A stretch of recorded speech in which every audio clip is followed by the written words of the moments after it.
Hi guys, today I'm gonna show you how to use an app for the Sony XB100 speaker. But first, don't forget to follow to see more useful content. So first of all, you need to make sure that your speaker is on. You need to press this button one time and wait.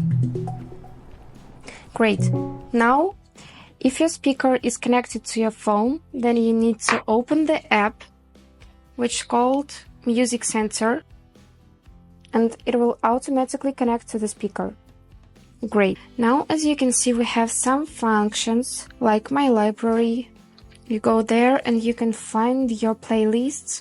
You can create new one. You can find an artist that you have, albums, and so on. Also, if you have an Apple Music, you can tap here and go into your playlists. You can turn on the music. You can switch to the next song.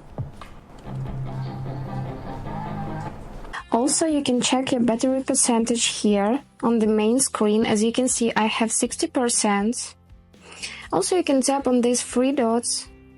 You can power off your speaker if you like. Let's do it. As you can see, the power went off. So that's all for now. I hope this video was helpful for you. Thank you so much for watching.